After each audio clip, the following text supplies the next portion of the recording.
Olá, queridos. Muito bom termos essa oportunidade para compartilhar com vocês a nossa primeira lição da EBD, As Maravilhas de Deus. Mas vamos orar ao Senhor. Pai querido, nós queremos te agradecer pela oportunidade que temos de compartilhar a tua palavra com os teus filhos e pedimos ao Senhor que abençoe a eles e a nós, a todos que estarão ouvindo a tua palavra. Permita que ela fale com cada um de nós e que sejamos instrumentos do Senhor para tuas maravilhas. Em nome do Senhor Jesus é que oramos. Maravilhas de Deus. A nossa primeira lição do segundo trimestre. O objetivo desta lição é entender que em qualquer lugar, circunstância, Deus age, atua, faz, realiza, exerce sua força e poder, sendo Ele Senhor da história. Isso precisa estar bem claro para mim e para você, que que Deus é Senhor da história, que Ele mantém tudo no seu controle. Nada, absolutamente nada, foge do controle de Deus. E o segundo objetivo é ser um instrumento das maravilhas de Deus. Nós precisamos ser um instrumento das maravilhas de Deus, como Paulo foi um instrumento das maravilhas de Deus. O textuário vai dizer, Atos, no capítulo 19, 11, e Deus, pelas mãos de Paulo, fazia maravilhas extraordinárias. Deus, pelas mãos do apóstolo Paulo, fazia maravilhas extraordinárias. Mas antes de estudarmos as cartas de Paulo aos Gálatas, Filipenses, Colossenses, faremos uma breve passagem pelo livro de Atos dos Apóstolos, onde veremos os relatos das viagens missionárias de Paulo. Esses relatos são ações de Deus em Paulo, fazendo maravilhas, o que mais tarde o motivou a escrever as igrejas por onde havia passado, Galácia, Éfeso, Filipos e Colosso. No estudo de hoje, veremos que, apesar de Paulo não possuir recursos de que dispomos hoje, Deus agiu em sua vida, fazendo maravilhas na obra da evangelização. Para Paulo, o fato dele não ter os recursos que eu e você temos hoje, não foi um empecilho para que ele pregasse o evangelho, para que ele alcançasse as pessoas, para que ele falasse de Jesus. Ele usava os recursos que ele tinha na época. Ele tinha muito claro os objetivos traçados e seguia as orientações de Deus. Maravilhas de Deus por meio das viagens missionárias de Paulo. Atos capítulo 14, versículo 1. Aconteceu que, em Icônia, entraram junto na sinagoga dos judeus e falaram de tal modo que creram grande multidão, não só de judeu, mas também de grego. Qual era a estratégia de Paulo? Qual era a estratégia do trabalho de Paulo? Primeiro, ele sabia aonde deveria ir. E segundo, o que deveria fazer. Ele sabia que na sinagoga ele ia encontrar ouvintes, pessoas que ele pudesse transmitir a palavra. E lá ele comparecia, lá ele ia e falava de Jesus. Segundo, o que ele deveria fazer? Ele deveria falar de Jesus. E qual era o seu objetivo de falar de Jesus? Levar aquelas pessoas, tanto judeu quanto grego, a crer no Senhor Jesus, a professar a fé no Senhor Jesus. E o princípio estratégico de Paulo era o tempo. O tempo é a palavra-chave para o discipulado. Investir tempo no relacionamento, no ensino da palavra do Senhor, isso produz fruto. Então, quando nós investimos tempo em conversar com as pessoas, em nos aproximar de pessoas para falar dela, do Evangelho do Senhor, esse é um tempo que nós nunca podemos desperdiçar. O tempo é importante, como Paulo dizia, o Evangelho precisa ser pregado a todo tempo, e esse tempo é muito importante.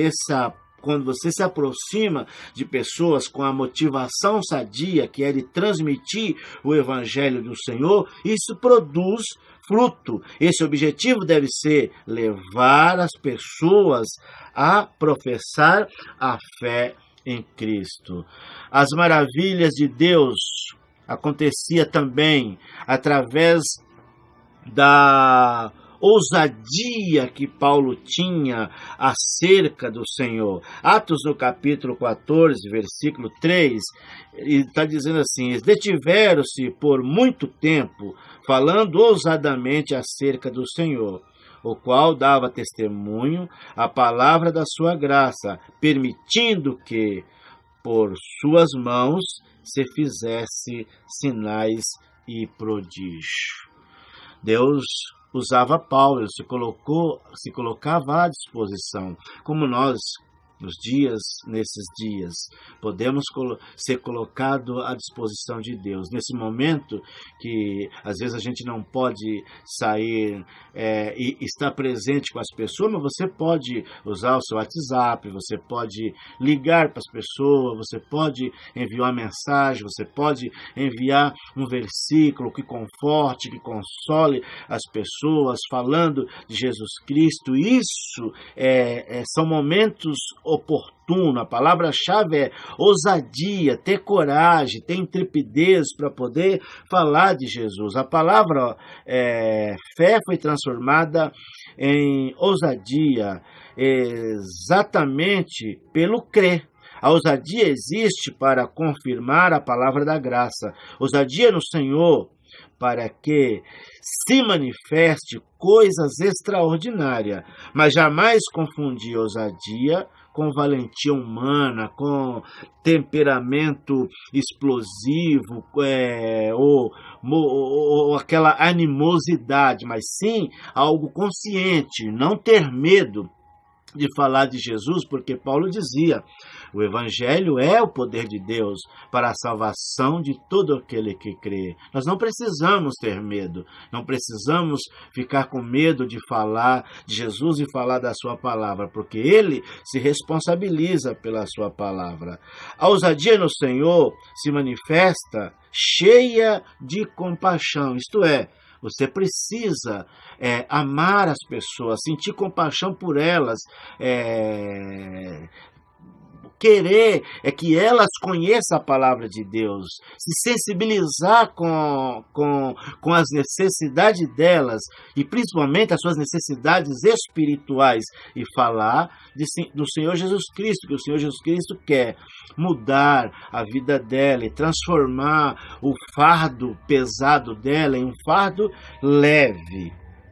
Não se faz a obra do Senhor sem sensibilidade, sem discernimento. A vontade de Deus para Paulo foi clara e objetiva: ir falar na Macedônia. Paulo então teve uma visão que ele deveria ir pregar o Evangelho na Macedônia.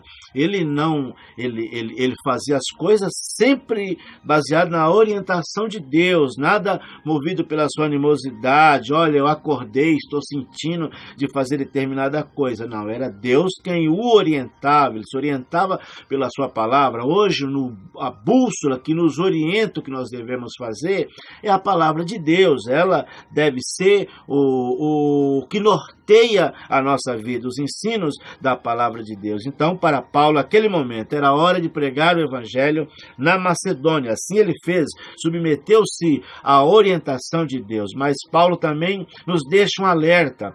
E essa alerta para nós é o seguinte: o chamado não pode ser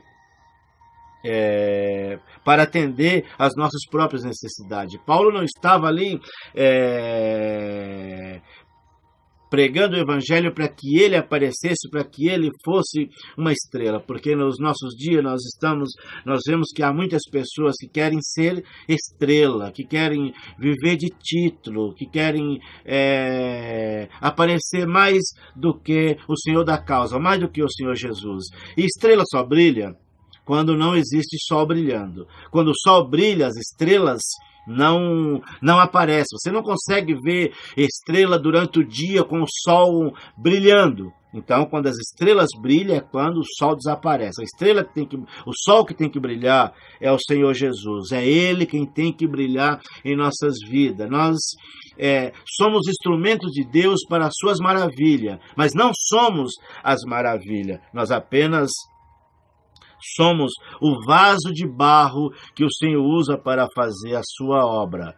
Maravilhas de Deus em razão de ter como meta o crescimento poderoso da palavra de Deus. Atos 19, 20.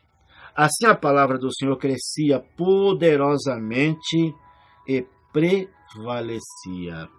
Crescimento precisa ser na e com a palavra de Deus. Não tem como ter um crescimento isolado sem nos submeter à palavra de Deus. O projeto de construção do ensino sobre o reino de Deus envolve falar e ensinar a palavra do Senhor Jesus. Falar e ensinar a palavra do Senhor Jesus. E para terminarmos, tem 3 pontos aqui para a gente considerar. Como ser instrumento das maravilhas de Deus. Primeiro, ter convicção clara da vontade de Deus e se submeter à sua direção. Segundo, reconhecer que somos instrumentos, somos mãos e não as maravilhas. E terceiro, objetivar que o crescimento deve ser sempre da palavra e não pessoal. O crescimento é sempre exponencialmente a palavra de Deus. Deus abençoe os irmãos. Vamos ficando por aqui.